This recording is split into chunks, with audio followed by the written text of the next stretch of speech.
Hello दोस्तों, नमस्कार। दी books में आपका स्वागत है। फ्रेंड्स, हम लोग हिस्ट्री कर रहे थे और हिस्ट्री में क्या कहते हैं, जैसे मौर्य साम्राज्य हो चुका है और वैदिक, बौद्ध, जैन धर्म और सिंधु सभ्यता, ये सारे टॉपिक हो चुके हैं। और ये आपकी यूपीपीसीएस, आरओ, बीईओ, पैट सारे हर किसी एग्ज़ाम में के लिए इम्पोर्टेंट है। तो चलिए, अब ये नया टॉपिक है गुप्त एवं गुप्तोत्तर युग। इससे आपको इसमें देखने हैं आपको क्वेश्चन। चलिए स्टार्ट करते हैं। गुप्त वंश ने किस अवधि में शासन किया? तो ये सबसे पहले देखते हैं 319 ईसा में। मोस्ट इम्पोर्टेंट क्वेश्चन, 4 अश्वयुगों का संपादन किया प्रवर सेन प्रथम ने। प्रथम गुप्त शासक जिसने परम भागवत की उपाधि थी धारण की कौन था? चंद्रगुप्त। चंद्रगुप्त को शक विजेता भी कहते थे और देवगुप्त इसने उपाधि भी धारण की थी। ठीक है। प्रयाग बस्ती किसके सैन्य अभियान के बारे में जानकारी देती है? समुद्रगुप्त। मोस्ट इम्पोर्टेंट क्वेश्चन है। कौन सा राजवंश हूणों के आक्रमण में अत्यंत विचलित हुआ था? गुप्त। गुप्त काल में उत्तर भारतीय व्यापार किस एक पत्तन से संचालित होता? ताम्रलिप्ति। मोस्ट इम्पोर्टेंट क्वेश्चन है ये। ताम्रलिप्ति कहाँ है? पश्चिम बंगाल में। भारत का नेपोलियन किसे कहा जाता है? समुद्रगुप्त को। गुप्तकालीन स्वर्ण मुद्रा थी दीनार। किस गुप्त शासक ने हूणों पर, जो बाहर के जो आक्रमणकारी थे, उन पर विजय प्राप्त की? स्कंदगुप्त ने। मोस्ट इम्पोर्टेंट क्वेश्चन है, ये आता है ज़्यादातर एग्जाम में।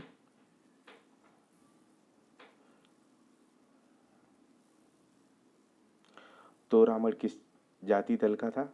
हूण का। गुप्त युग में भूमि राजस्व की दर क्या थी? 1/6 या 6वां भाग। प्राचीन भारत में सिंचाई कर को कहते हैं विदक भागम। मोस्ट इम्पोर्टेंट है ये दोनों।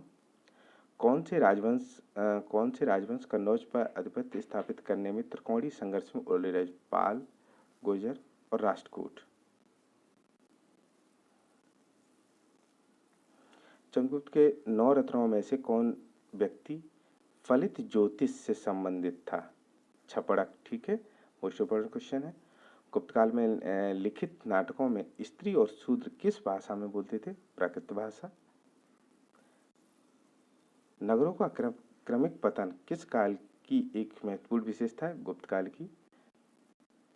नगरों का कृतम, जो नगर थे उनका क्रमिक मतलब लगातार पतन हो रहा था। जो शहर थे बड़े बड़े, उनका क्रमिक पतन हो रहा था, वो गुप्त काल से। गुप्त संवत की स्थापना किसने की? चंद्रगुप्त प्रथम ने 319 ईसा में। प्राचीन भारत में किस वंश का शासनकाल स्वर्णयुग कहा जाता? गुप्त या चंद्रगुप्त द्वितीय। 3वीं शताब्दी में वारंगल प्रसिद्ध था लौह यंत्रों के लिए या उपकरणों के लिए। मोस्ट इम्पोर्टेंट है वारंगल। शूद्रक द्वारा लिखी हुई प्राचीन भारतीय पुस्तक मृच्छकटिकम का विषय है एक धनी व्यापारी और गणिका की पुत्री की प्रेम कथा। ये भी आता है क्वेश्चन। किसने राष्ट्रकूट साम्राज्य की नींव रखी? दंतीदुर्ग ने। हेनसांग किसके शासनकाल में भारत आया? सम्राट हर्ष के शासनकाल में। हेनसांग की भारत यात्रा के समय सूती कपड़ों का उत्पादन के लिए सबसे प्रसिद्ध नगर था मथुरा अपना। चीनी विद्वान हेनसांग ने किस विश्वविद्यालय में अध्ययन किया? नालंदा में। उत्तर प्रदेश के किस स्थान पर जहां हर्षवर्धन ने बुद्ध महासम्मेलन का आयोजन किया? प्रयाग। नर्मदा नदी पर सम्राट हर्ष ने दक्षिणवर्ती आगमन को कौन रोका? नर्मदा नदी पर सम्राट हर्ष के दक्षिणवर्ती अग्रगमन को किसने रोका था? पुलकेशिन द्वितीय ने इसको हर्ष को हरा दिया था। गुर्जर प्रतिहार वंश की स्थापना की थी नागवट प्रथम ने। मोस्ट इम्पोर्टेंट क्वेश्चन है, आता है। सम्राट हर्ष ने अपनी राजधानी थानेश्वर कहाँ स्थापित? कन्नौज। भारत में सबसे प्राचीन विहार है नालंदा विहार। चीनी यात्री जिसने भीममाल की यात्रा की थी? हेनसांग। कौशय शब्द का प्रयोग किया है रेशम के लिए। कौशय शब्द का प्रयोग किसके लिए किया है? रेशम के लिए। गुप्तोत्तर युग में प्रमुख व्यापारिक केंद्र कन्नौज। गुप्तकालीन स्वर्ण मुद्रा थी दीनार। गुप्तकालीन रजत मुद्राओं को नाम दिया गया था रूपक। मोस्ट इंपॉर्टेंट क्वेश्चन है ये।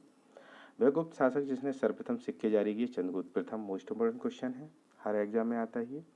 सती प्रथा का प्रथम अभिलेख साक्ष्य प्राप्त हुआ एरड़ में। मोस्ट इंपॉर्टेंट क्वेश्चन है। मंदिरों एवं ब्राह्मणों को सबसे अधिक ग्राम अनुदान में दिया गया, गुप्त वंश ने।